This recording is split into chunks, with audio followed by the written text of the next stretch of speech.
You think sleep is rest. You think it's a pause. But what if sleep isn't an escape from reality, but an entry point into its architecture?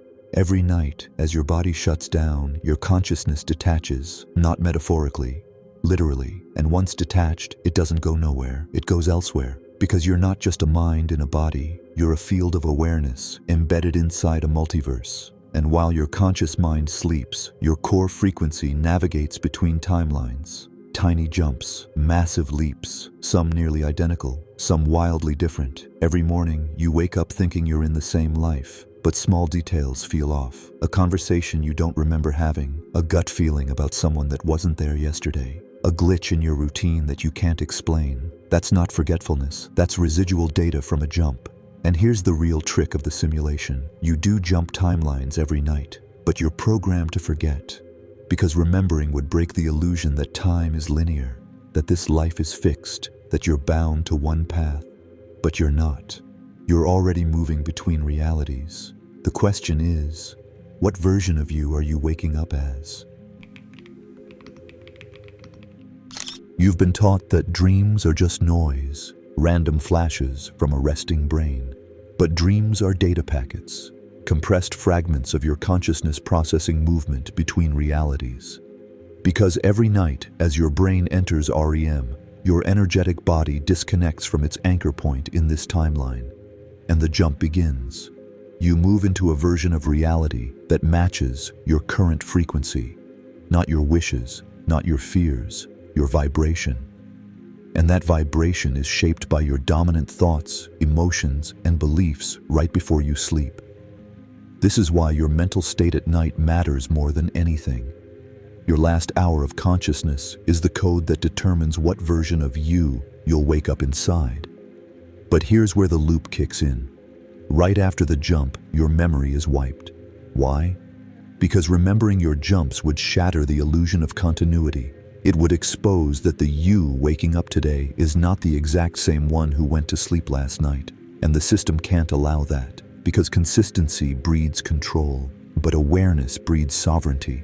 So it protects the structure with a veil, a fog over your conscious memory, a synthetic continuity that keeps you believing in a single-track life.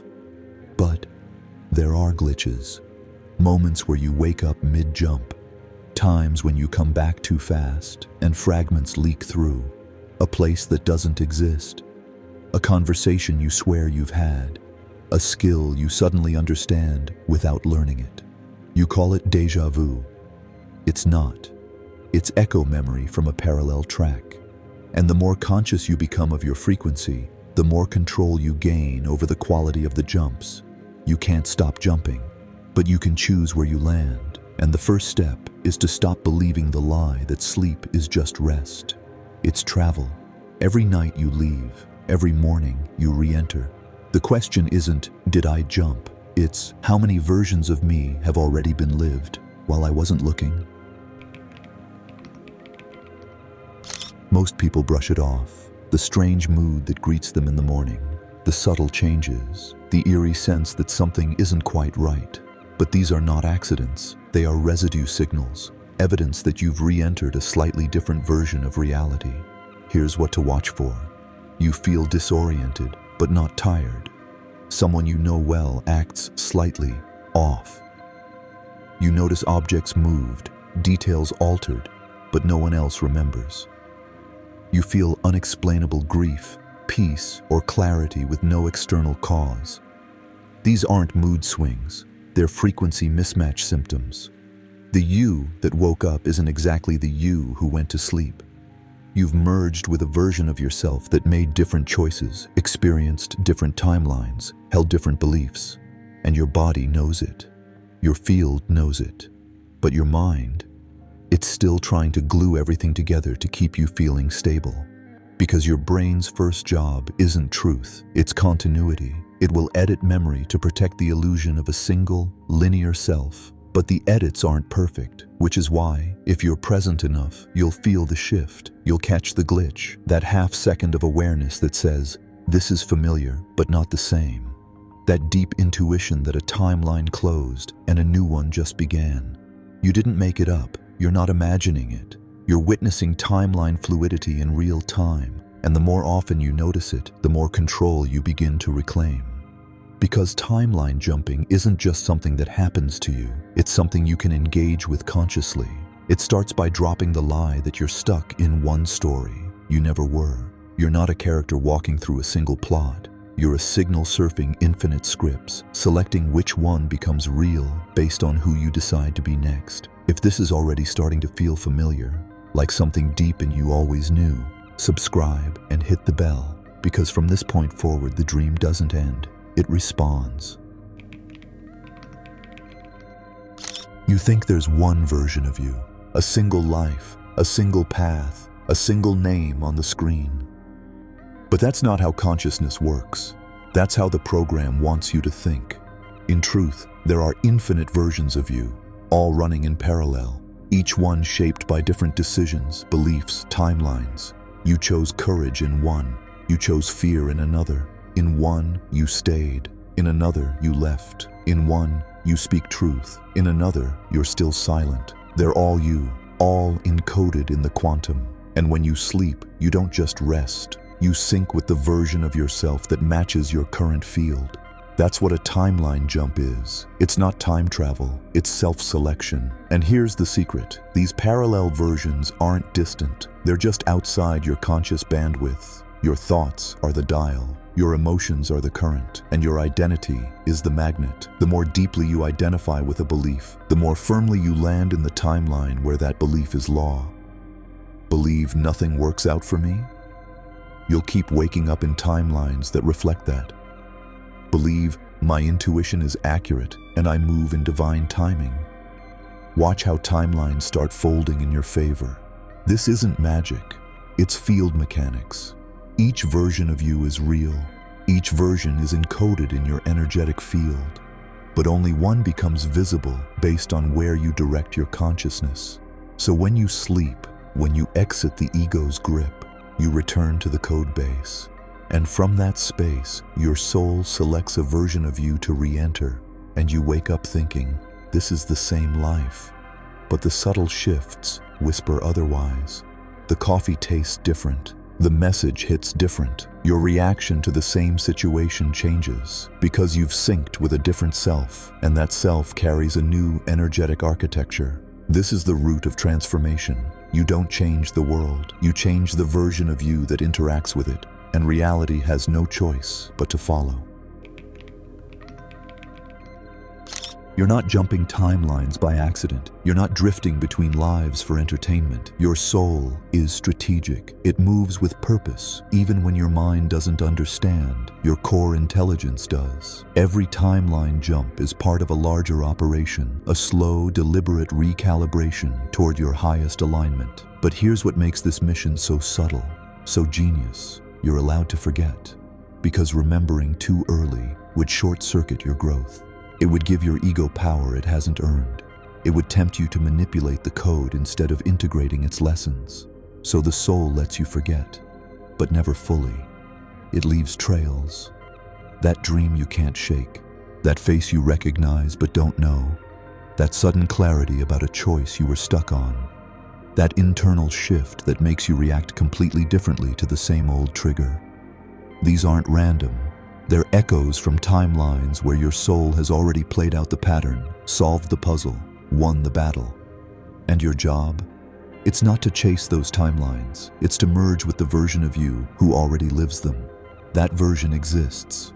They've already made the brave choice. They've already embodied the truth. They've already stopped running, and every night you sleep, your soul takes you closer to them, not by force, by familiarity. Because when a frequency feels familiar, you let your guard down, you stop resisting, you allow it in.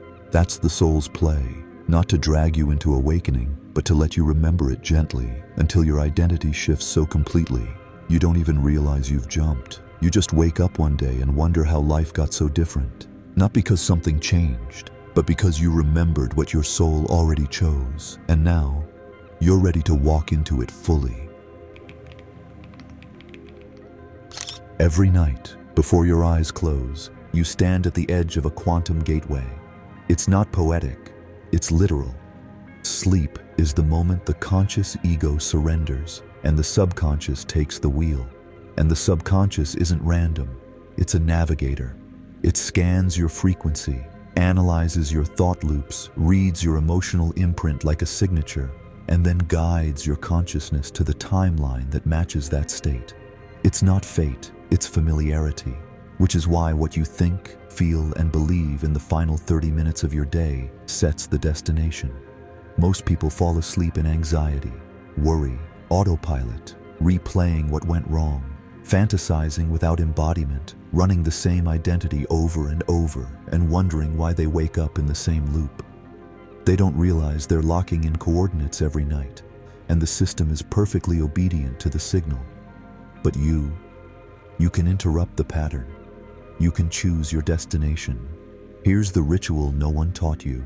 Before sleep, enter stillness, even 2 minutes. No phone, no noise, no feed.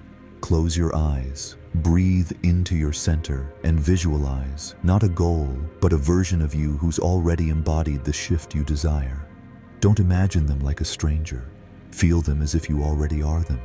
Hear how they speak. Sense how they walk. Notice what they no longer chase. Let their presence sink into your nervous system like memory. Then speak a simple intention aloud or in your mind. Tonight, I merge with the version of me who already holds this frequency. I wake up aligned. I wake up ready. I wake up home.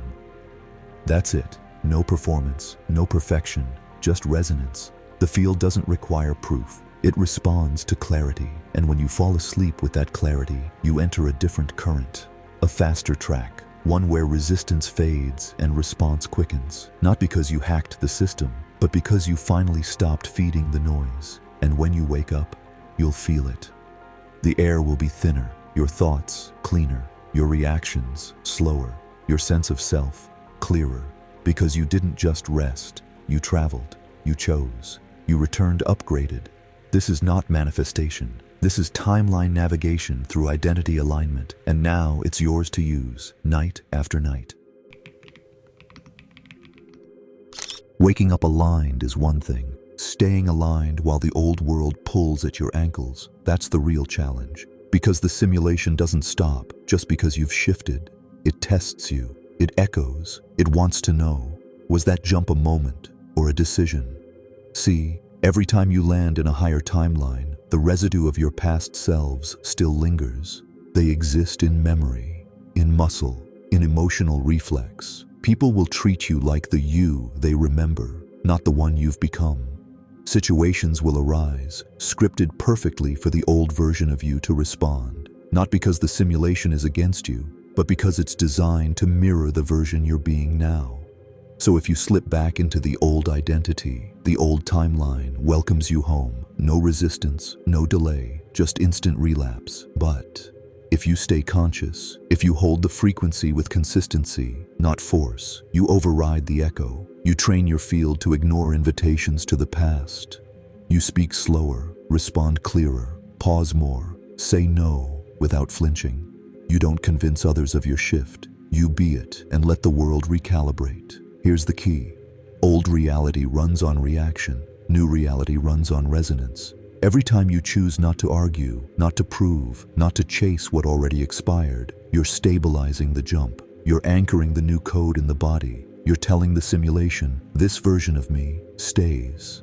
And when the feedback loop reflects back differently, not instantly, but undeniably, you'll know. The world didn't change. You did.